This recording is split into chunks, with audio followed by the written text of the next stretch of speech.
There was some high-level Magic yesterday in the Discord. Was a pleasure to watch, but I noticed that some of the Magic Online players are not usually gamers, but maybe they play like sports usually, and they're not as comfortable with the mouse. And I mean, Magic Online is not a first-person shooter or a real-time strategy game, so it doesn't have the highest requirement with the mouse.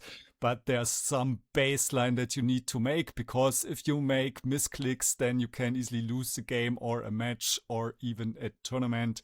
And that's why this is not aimed at a professional gamer type people who switch to Magic on from that, but people who, for example, like maybe they're just working with the computer normally, and in their free time they're like playing sports like basketball or whatever. So I just wanted to give you the absolute basics of mouse usage, so you can avoid making misclicks on Magic Online. So first, if you don't have a mouse yet and don't know what a mouse grip style is, you need to find the right mouse for your grip style. And if you don't have a grip style or you're flexible, you can also see what there are. And I found this really cool article. I will link in the description. Though the three main mouse grip styles are the palm grip, the claw grip, and the fingertip grip. And the mouse cursor here is just so large because I wanted to show it to you. All right, so the palm grip is what I personally use. You have the full hand on the mouse. Then there's the claw grip, which is similar to that, but the fingers are arced. And then you have the fingertip grip, where you have minimal contact points. So you can use all those grips for Magic Online. Again, it's not like a first-person shooter or like professional mouse clicking game, but like if you already have a favorite grip type, then just use that and find a mouse which supports it. And if you're open, if you say, well, I haven't developed something yet, then that's also an advantage, because often if you train some absolute beginner in something, it's easier than someone who already has all the wrong grip, for example. Or let's say you teach someone badminton who played it just for fun for 5 years and they got all the wrong moves. Then you first have to untrain them and then to train them. But if you have some real beginner, then you can make some rapid headway. So it's similar here with the mouse grip styles. So if you're open about which ones you want to use, I personally recommend the palm grip, but I think everything, it has to be comfortable for you. So here they describe those styles. So the palm grip is for comfort and stability, and I think this is really important, because in those Magic Online tournaments, they go for a long time. You don't want to tire your hand, and the movement comes from the forearm and the shoulder, so you have some smooth tracking and sweeping broad motions. And here there are the pros and cons. So it has exceptional comfort. Full contact reduces the strain, so it's the most comfortable grip for long sessions, which Magic tournaments are. You have great stability and you have less fatigue because you use the larger arm muscles. And I think also you have more precision with those muscles than with the fingers. The cons are lower agility or is this agility? I don't know. And slower reactions. But I mean, this is Magic Online. You don't need fast reactions there. So here they say palm grip shines in games with steady and controlled movements, such as MMOs, RPGs, and tracking heavy shooters. And I think this is ideal for Magic Online. So if multiple grips are comfortable for you, or you like want to know what to try first, I can just recommend the palm grip, where your full palm rests on the mouse. Then you have the claw grip, which is a balance of speed and control. So the fingers are arced here and only the tips touching the buttons. So this is a kind of a compromise. So this is really versatile. For example, you want to play some League of Legends or some first-person shooters or something. I'm not an FPS gamer, so I don't know. I just play like some League of Legends sometimes if I have time, and it works also with the palm grip. But yeah, this is more versatile, and you have here what is a faster clicks and also has good stability. So this is also okay. You can try it, maybe you like it more. However, this can give you some wrist fatigue over time and can feel awkward for new users. So not really what I recommend, but again, it's important that it's comfortable for you. And then there's the fingertip grip, which I think is the worst one for Magic Online. But again, like, just find one. If it's your thing and you're already using it, then of course you can continue using it. So this is all about speed. So what do they say here? Best speed and agility, fastest reaction times, which flick shots, like this is nothing you need for Magic Online, right? And the cons are it's least stable, it gives high fatigue, and is mostly difficult to master. So high sensitivity first person shooters players. So I don't recommend this. All right, so this is an overview over the different styles. So just try around what you find most comfortable. But my order of recommendations are palm grip first, claw grip second, and fingertip grip third. All right, so now that we know what our favorite grip type is, maybe we already have a great mouse that also fits our grip type. If we just have a really cheap, old or defective mouse, or it doesn't fit our type, we can just have lots of options. If you're a right-hander, if you have a left-hander, unfortunately it's really, really difficult. I bought the M75 because it's ambidextrous, and at least you can physically like swap out the side buttons. But yeah, if you're a right-hander, there are lots of options. I like Artings, for example. They have a lot of articles, and they also have this table tool. So for example, you can go here and say, well, I want something with a palm grip hand recommendation. And for example, maybe you want it ergonomic. If you're a right-hander, I would prefer an ergonomic mouse. I think this is already here. And do we have this left-hand friendly? No. And then you can say, where is the grip type now? I think this is already set here, right? And then we can look it up. All right, this one, maybe we add here a few points in raw performance and say we want to pay at most, I don't know, $65. And here we see this is like an ergonomic mouse, which is also a bit like friendly to your wrist, so you don't get carpal tunnel syndrome like me. And let's just choose this one, for example, Logitech G502X. This is with a cable. This is ambidextrous. Okay. Is it really? No, it's not. Yeah, it's ergonomic. Okay, it's wired. I like wired mice because I don't want my mouse connection to fail in a critical moment or the battery to die. And then we can see what the explanation is here. Okay, and they have mouse comparisons. They have here style, shape. You can see how long it is. Left hand friendly, no. Finger rest, thumb, build quality, weight. And here they have a palm hand grip recommendation, right? They say how long your hands must be. So if you have 14 centimeter long hands, it's not good, but if you have average or extra large hands, then it's great. And it's here, the image is below. So if you have a palm grip and your hands are at least, I don't know, like 17 centimeters long, then you can use it. But if you want to go for the finger type grip, then you need more larger than average hand size. All right, and you can also see all the mice have those gliders, and they can get destroyed if you don't use a mouse pad. So it's really important that you have a good and large mouse pad, especially if you are not using the finger type grip, maybe with a finger type grip and high DPI. maybe you can get by with a light small one, but I just like a really big cloth mouse pad, so you have enough room so the mouse can track, because it has an optical sensor or laser.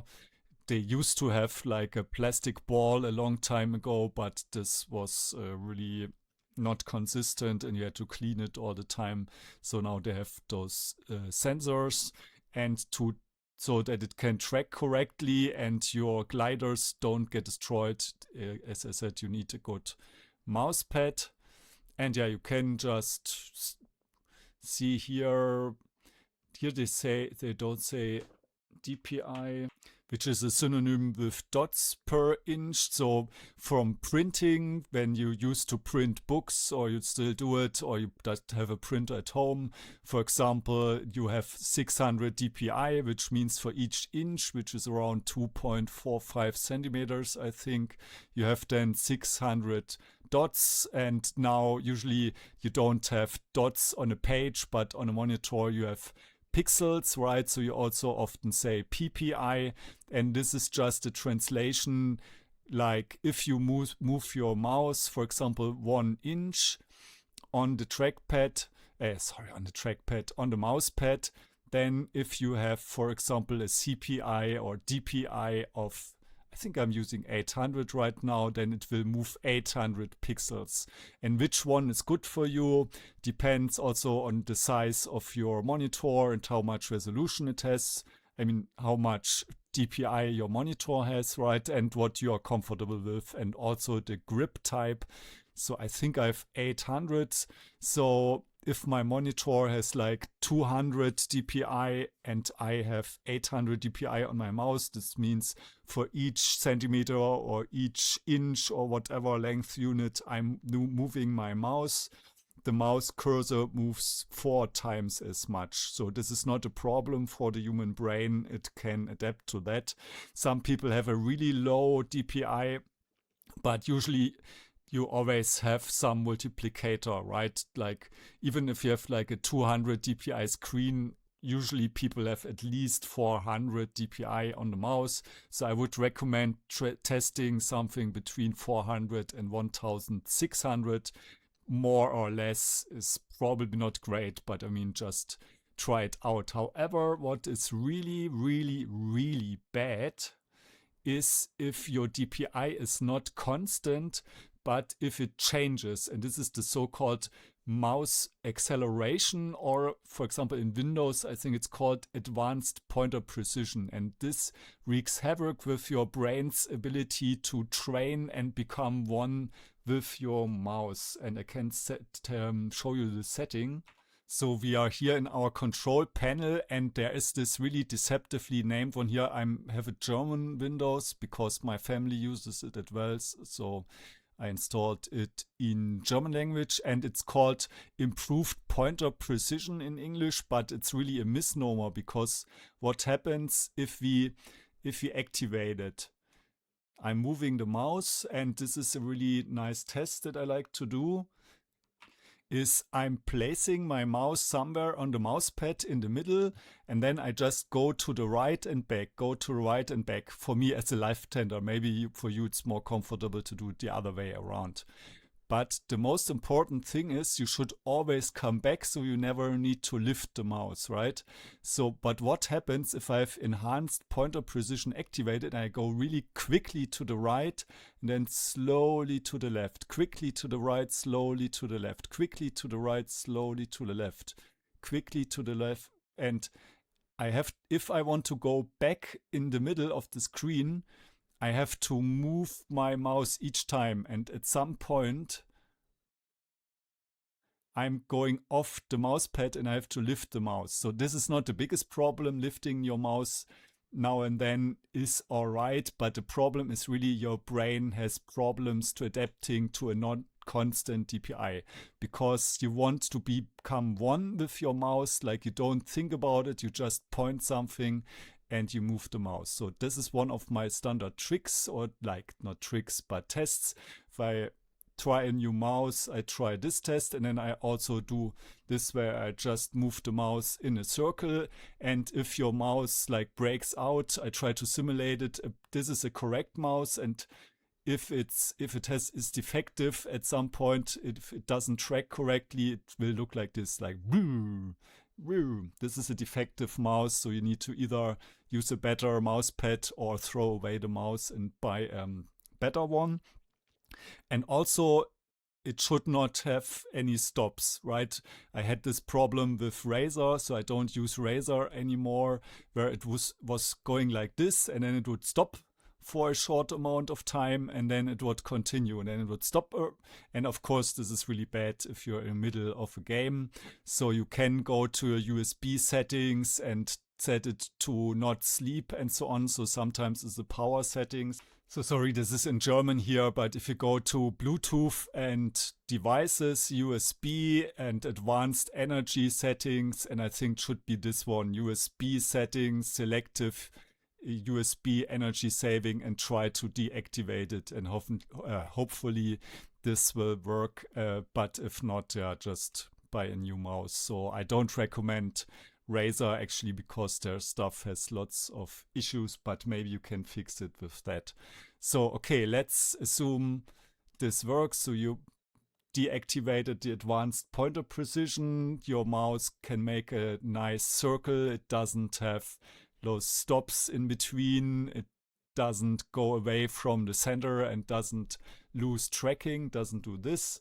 And or maybe you haven't decided yet and are not sure, so maybe you can go to the store and go there and try to see which kind of mices are great for you, or you can go to a friend. And once you have a great mouse, then I like having the same mouse on all your devices. So let's say you have a laptop at home and a desktop PC and a work PC, so it's best if you just buy the same one multiple times, like 3 times, or you can just buy it twice and switch the one between your desktop computer and your laptop, because it's really important that you build muscle memory, so you become one with the mouse and you don't have to switch your like brain settings, because this will throw you off if it has different DPI or like it behaves differently. So it's best if you have the same hardware everywhere for your input devices like keyboard and mouse.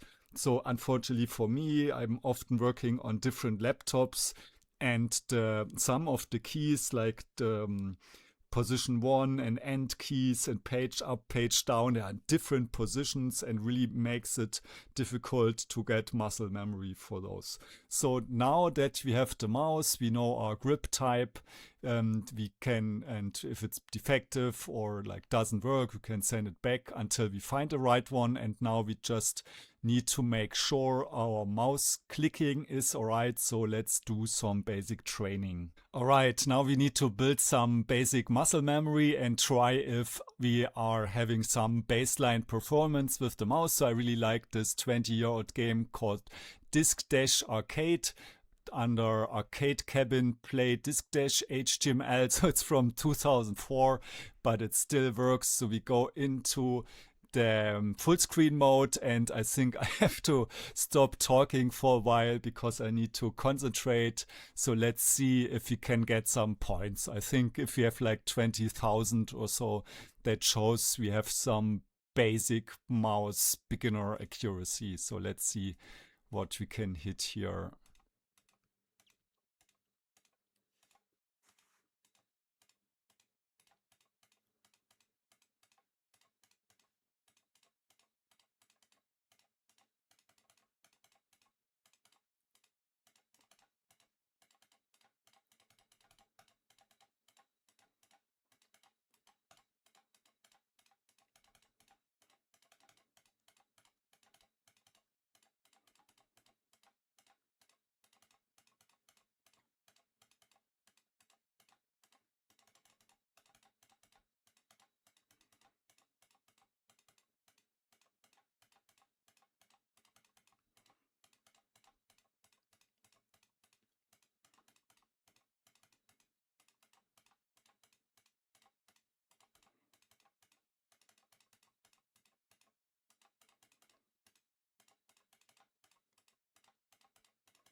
Phew, all right, so this is a good score, but I think if you just hit like 20,000 should be all right. So just see if you can move the mouse correctly. So I hope this helps with preventing some misclicks on Magic Online. Feel free to ask more questions and see you later.